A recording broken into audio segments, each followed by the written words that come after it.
around my story. Hey everyone, my name is Gwen. My story is different from anything you've ever heard before in your life.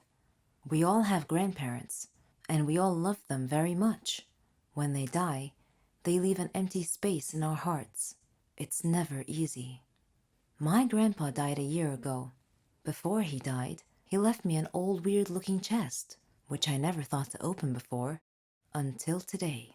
I opened the chest, but all I found in it were 2 pieces of paper. One of them had only 2 words, Grandpa's house, and the other had a map drawn on it. I thought for a while, then I decided to go to my grandpa's old house and check things out. So, I went to the house. As I took out the key to open the door opened wide. There was no one else there. I was scared, but I was curious to find out more about the map. So I went in. As soon as I got inside, the door slammed shut behind me. I was shocked and scared, but I wasn't gonna back out now. The house looked so creepy and eerie, like it was abandoned for 100 years, and it felt so cold, like standing on ice. I opened the map in my hands and looked around. It showed the inside of the house. I followed the path till I reached the door.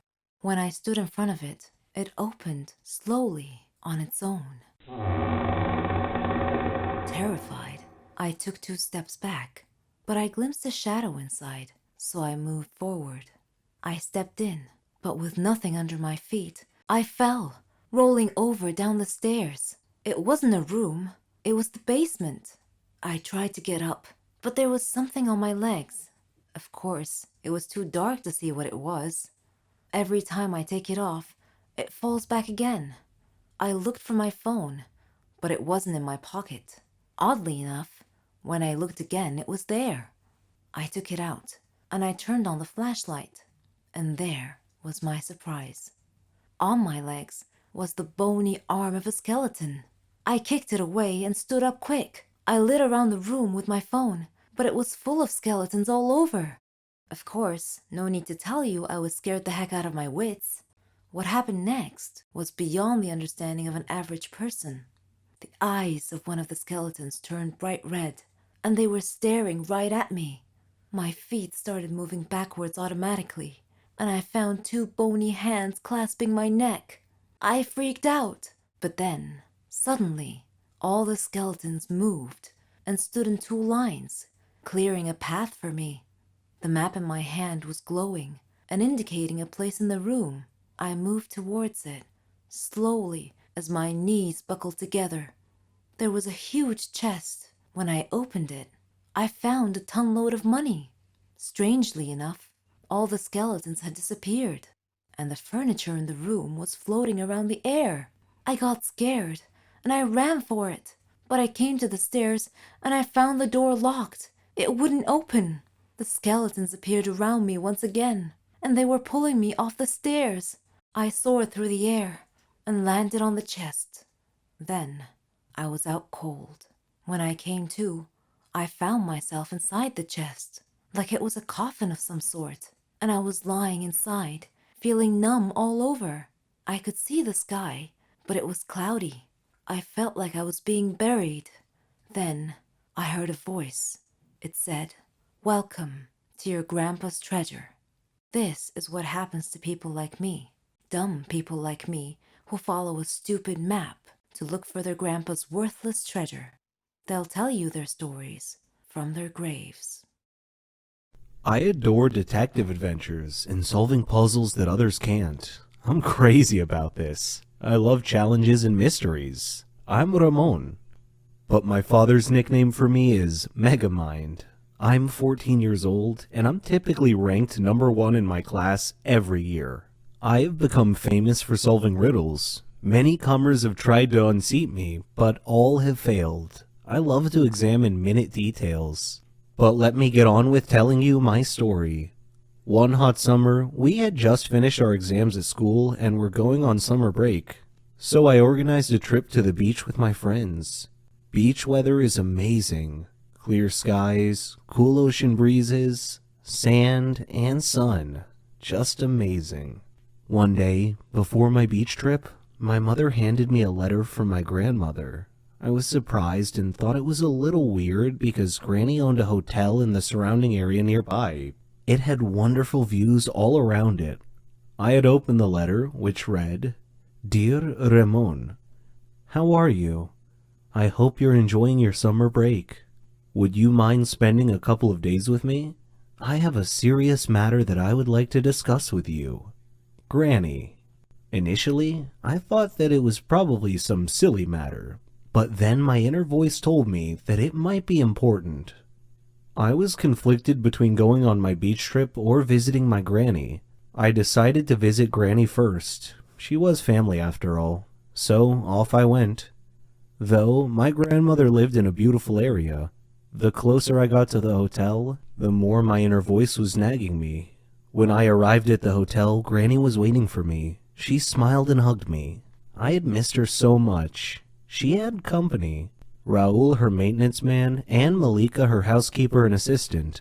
There weren't any guests in the hotel at the time, and I asked her why. Her face changed, and she said that was what she wanted to speak to me about. So we went to her room to talk. She then proceeded to tell me that the hotel was haunted. "Haunted?" I exclaimed. "What makes you think that?" Granny said, "The hotel has evil spirits that frighten the guests at night." I didn't want to believe it, but I knew Granny was a rational person.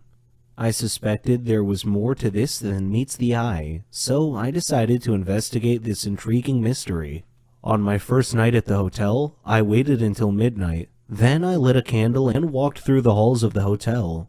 There were photos on the wall, and I could hear whispering and the rustle of the leaves outside. It was a little spooky and unsettling, and made my blood run cold. Suddenly, I heard laughing on both sides of the hotel, and a shadow passed quickly in front of my eyes. Unnerved, I quickly returned to my room, where soon afterwards I heard something scratching on my door. I kept thinking to myself, I am not afraid. I am not afraid. Then the door began opening slowly. I saw a hand on the doorknob. Then the owner of the hand came into view. It was a cloaked, headless man holding a candle.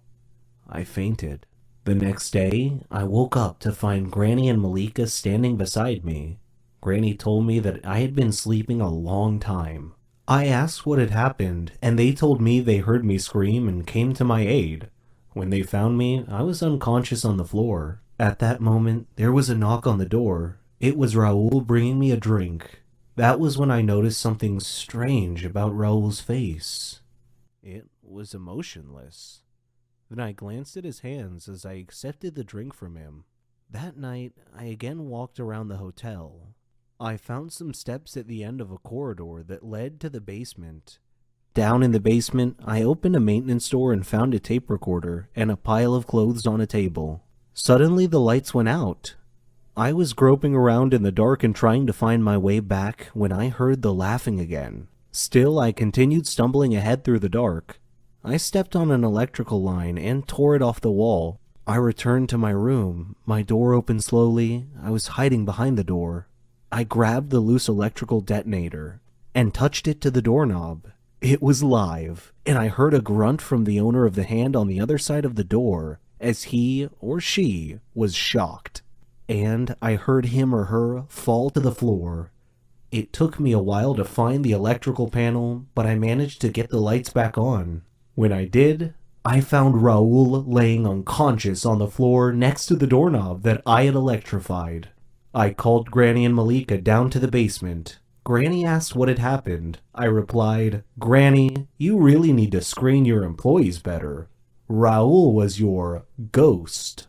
Granny looked shocked and asked me what made me think that. I explained that the hand on my drink today was the same hand I saw on the headless ghost that opened my hotel room door the night before. I also found tools, a tape recorder, and some ghost clothes down here in the basement. In addition, I found the earphones that had been placed around the hotel. Granny was shocked. Raul woke up about that time, and she grilled Raul. "Why are you scaring all my guests away, Raul?" He said, "This hotel used to belong to my family, but you bought it from my grandfather. Well, I wanted it back. Please forgive me. Malika said, we have to call the police. But I said, no, wait, I have an idea. Let's renovate and reopen the hotel with a new name. The Haunted Hotel.